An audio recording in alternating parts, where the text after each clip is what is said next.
மே 13, 2025 அன்று பிரதமர் நரேந்திர மோடி பஞ்சாபில் உள்ள ஆதம்பூர் விமானப்படை தளத்திற்கு சென்று பாகிஸ்தானுக்கும் சர்வதேச சமூகத்திற்கும் ஒரு வலுவான செய்தியை வழங்கினார்.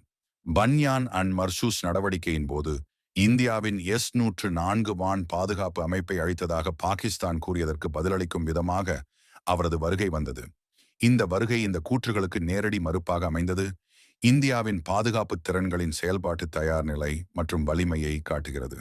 கர்மெயின் குஸ்கே மாரெங்கே, எதிரியின் வீட்டில் நாங்கள் தாக்குவோம் என்று கூறினார். தேவைப்பட்டால் அவர்களின் சொந்த எல்லைக்குள் உள்ள எதிரிகளை குறிவைத்து கூட அச்சுறுத்தல்களை முன்கூட்டியே எதிர்கொள்வதில் இந்தியாவின் உறுதிப்பாட்டை இந்த அறிக்கை அடிக்கோடிட்டு காட்டுகிறது. பிரதமர் மோடியின் வருகையின் போது S-104 ஏவுகணை அமைப்பின் பின்னணி, இந்தியாவின் பாதுகாப்பு உள்கட்டமைப்பு அப்படியே உள்ளது மற்றும் செயல்பாட்டில் உள்ளது. பாகிஸ்தானின் தவறான தகவல் பிரச்சாரத்தை திறம்பட தகர்க்கிறது என்ற செய்தியை மேலும் வலுப்படுத்தியது.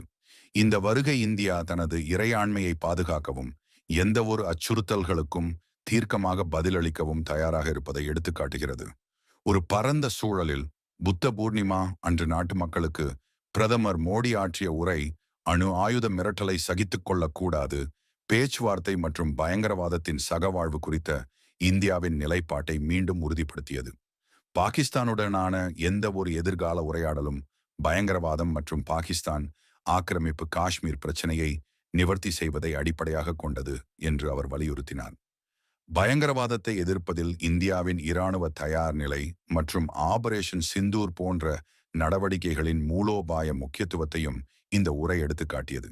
சுருக்கமாக, பிரதமர் மோடியின் ஆதம்பூர் விமானப்படை தளத்திற்கு வருகை மற்றும் அவரது அடுத்தடுத்த அறிக்கைகள் இந்தியாவின் பாதுகாப்பிற்கான அசைக்க முடியாத அர்ப்பணிப்பு மற்றும் எந்த ஒரு அச்சுறுத்தல்களையும் தீர்க்கமாக எதிர்கொள்ளும் உறுதிப்பாடு குறித்து பாகிஸ்தானுக்கும் உலகிற்கும் தெளிவான செய்தியாக செயல்பட்டன.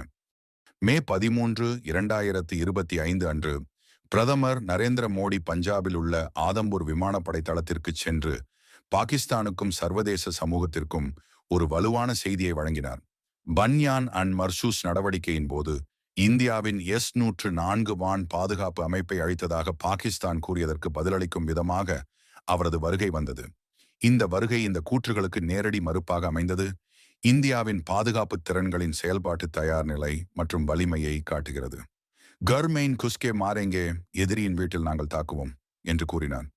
தேவைப்பட்டால் அவர்களின் சொந்த எல்லைக்குள் உள்ள எதிரிகளை குறிவைத்து கூட அச்சுறுத்தல்களை முன்கூட்டியே எதிர்கொள்வதில் இந்தியாவின் உறுதிப்பாட்டை இந்த அறிக்கை அடிக்கோடிட்டு காட்டுகிறது.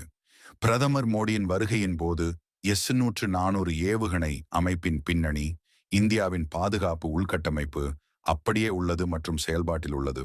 பாகிஸ்தானின் தவறான தகவல் பிரச்சாரத்தை திறம்பட தகர்க்கிறது என்ற செய்தியை மேலும் வலுப்படுத்தியது.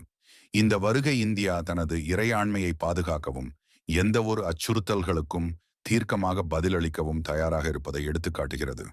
ஒரு பரந்த சூழலில் புத்த பூர்ணிமா அன்று நாட்டு மக்களுக்கு பிரதமர் மோடி ஆற்றிய உரை அணு ஆயுத மிரட்டலை சகித்துக் கொள்ளக்கூடாது, பேச்சுவார்த்தை மற்றும் பயங்கரவாதத்தின் சகவாழ்வு குறித்த இந்தியாவின் நிலைப்பாட்டை மீண்டும் உறுதிப்படுத்தியது. பாகிஸ்தானுடனான எந்த ஒரு எதிர்கால உரையாடலும் பயங்கரவாதம் மற்றும் பாகிஸ்தான் ஆக்கிரமிப்பு காஷ்மீர் பிரச்சனையை நிவர்த்தி செய்வதை அடிப்படையாக கொண்டது என்று அவர் வலியுறுத்தினார். பயங்கரவாதத்தை எதிர்ப்பதில் இந்தியாவின் இராணுவ தயார் நிலை மற்றும் ஆபரேஷன் சிந்தூர் போன்ற நடவடிக்கைகளின் மூலோபாய முக்கியத்துவத்தையும் இந்த உரை எடுத்துக்காட்டியது. சுருக்கமாக, பிரதமர் மோடியின் ஆதம்பூர் விமானப்படை தளத்திற்கு வருகை மற்றும் அவரது அடுத்தடுத்த அறிக்கைகள் இந்தியாவின் பாதுகாப்பிற்கான அசைக்க முடியாத அர்ப்பணிப்பு மற்றும் எந்த ஒரு அச்சுறுத்தல்களையும் தீர்க்கமாக எதிர்கொள்ளும் உறுதிப்பாடு குறித்து பாகிஸ்தானுக்கும் உலகிற்கும் தெளிவான செய்தியாக செயல்பட்டன.